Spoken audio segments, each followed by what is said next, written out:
Hey everybody, I'm going to share with you today a preview of a talk show I was invited to recently to discuss the coming of AI. The talk show is called Talk Louder and is hosted by my friends Dave Glessner and Jason McMaster from Dangerous Toys. We discuss at length about the significance of AI and its interaction with human beings. It's an interesting discussion. We touched on a lot of topics that everybody's interested in, especially artists, musicians, graphic artists, illustrators, you name it. Everybody's concerned about this whole new thing, this brave new world we're living in. So don't forget to go to the description. There's a link to the entire episode, and there's also a link to their channel. So please subscribe and support these guys. They have a great show and they have amazing guests from the music world. So here it is. Enjoy. What's up, everybody? Metal Dave, along with my co-host Jason McMaster, bringing you another episode of the Talk Louder podcast. Today, we are joined by artist Claudio Bergamin. Claudio is probably best known for the Judas Priest album cover for Firepower. He also did the recent Igniter album cover for Horns and Hammers. He's done work for Burning Witches, Richie Faulkner from Judas Priest, a number of album covers, Classic 78.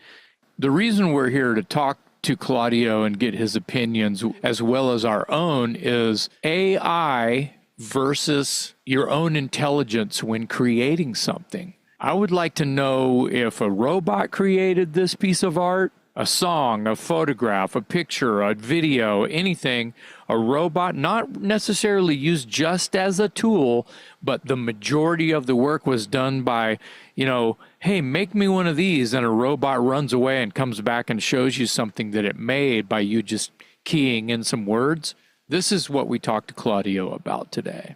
Did you see the news a week ago? Someone was kicked out of school because they used AI to do some research.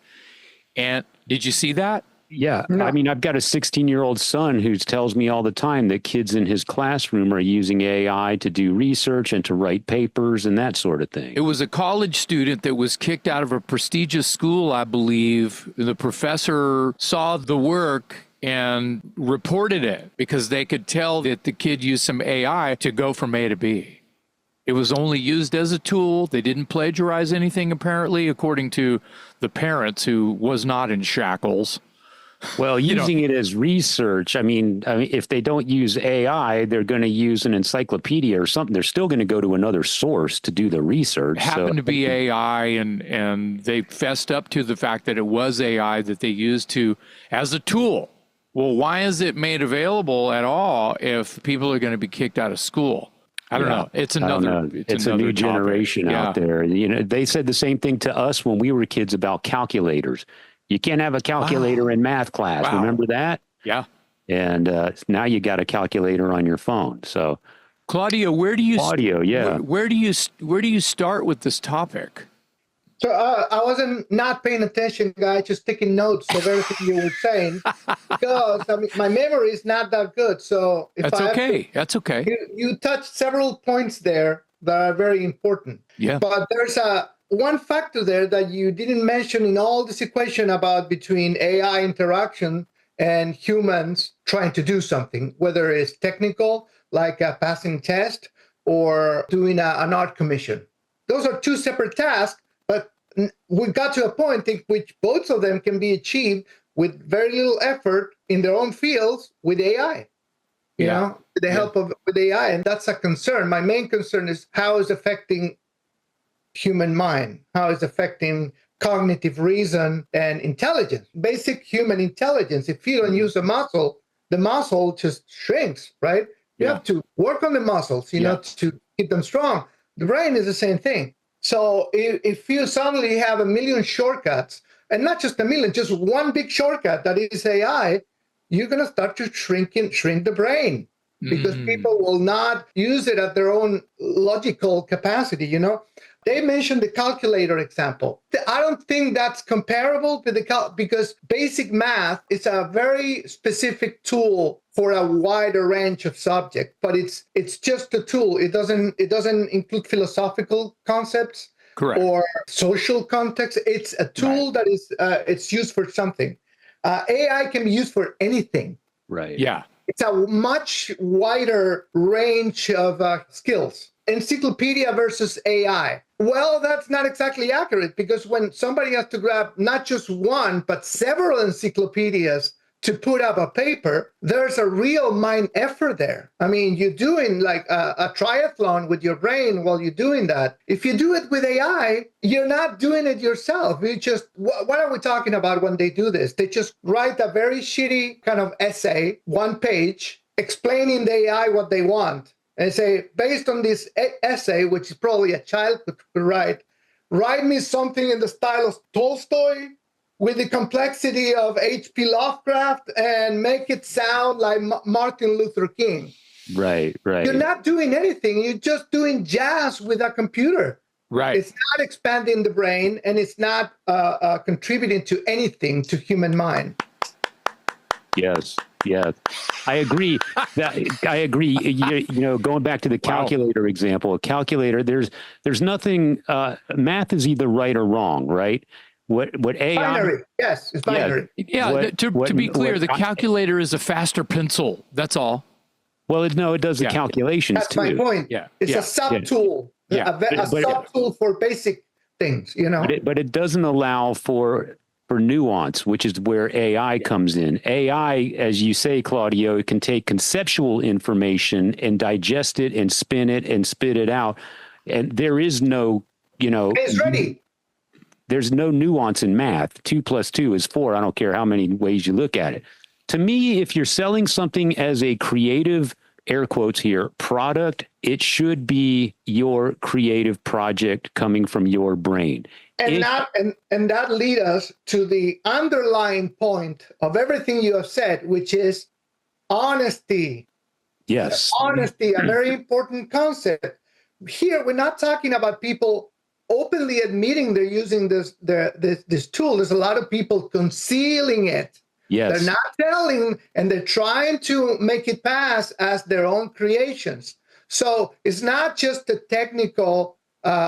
technological issue. It's also a moral issue. I mean, there's a lot of artists there that just sell album covers claiming to be painted by hand or at the minimum composed with Photoshop, through their own making, but they're entirely done with AI. I mean, there's a few recent examples that come to mind. Every time I see something that looks funky, I just grab it and run it through the AI detector immediately. Wow. Like immediately. And I have a folder with all of them. Hey, can I interrupt you? Describe what you mean by, and we're talking about you seeing a new album cover or an illustration or something. What's funky to you that makes you go, that's funky, I'm going to run it through the detector? What's wrong with it to your brain? The telltale signs. Yeah, to your eyes and your brain. Before I go into that, which is technical, to finish the subject, I think honesty is the biggest issue we should be discussing, because if you see a guy that has a Facebook page and said, I do album covers, but it says AI art by somebody else, you know what you're going, but that's not happening. You don't see that. Right. So, and also, should artists be allowed to charge on artwork created on or music created on AI? Because it comes from other artists. It grabs from a database. So there's copyright infringement. Right now, there's a class action suit against Midjourney and I don't know what other AI provided by a bunch of artists, most of them graphic. But I think there's a couple of musicians now that kind of jumped into the class action suit. And I think they moved to motion. I mean, they're on trial now. Wow. Yeah. I think you're right. I don't think anybody gets upset if they're being told the truth up front. It's like truth in advertising, right? Mm-hmm. If at the end of the day, I want this and you provide this and I don't care how it was provided or created, as long as you tell me how it was provided or created, I'm happy, you're happy. No hard feelings, right? But it's that deception that if I go to the store and I want to go buy an album because of the artwork on the cover or God, I don't even want to start thinking about songs that are manufactured through AI.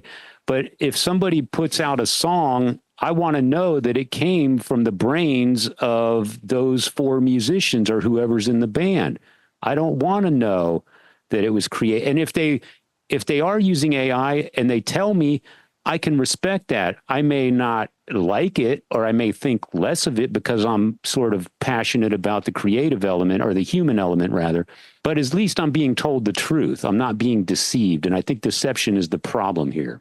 And there's a very important point there, that if they would disclose that it's made with AI, it would immediately devalue it. So, but yet they're still charging prices of artists, of regular artists. So there's an ethical problem there too. Yes. You're deceiving, but you're charging the same. But there's all kinds of technical problems that I don't think a lot of AI artists would able to resolve. For instance, for the last Igniter album cover, how many revisions and discussion and changes? You don't get that with an AI artist. There's no revisions. You get what you get. That's it. Because they're not capable of going there and start like shaping it into what it should be. There's nothing like that with AI. So you can see the scammers right there. By the way, that Igniter album cover is fantastic. That's Everyone the loves kind it. of thing that Everyone loves it. That's the kind of artwork that would make me buy that album, even if I didn't know what the music sounded like. That's what I'm talking about. That album cover is doing the same thing that Derek Riggs did for me many years ago when I never heard what Iron Maiden sounded like. I'm not that good.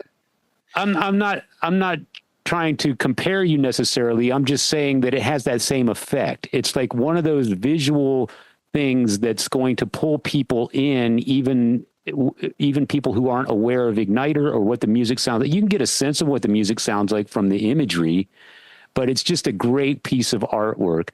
And I want to know, I value it even more knowing that it came from an individual, you, and that it came through collaboration with you and Jason, two human beings that kicked these concepts back and forth and came up with that end result. To me, that's art, not something that came out of a lab that was artificially produced or whatever. So congratulations, by the way, on the artwork. I think it's fantastic. Oh, thank you. And it's not just that, it's also a great story, because if you ever get to tell the story how we came, it's a great kind of a collaboration story. So it adds to history. Yeah.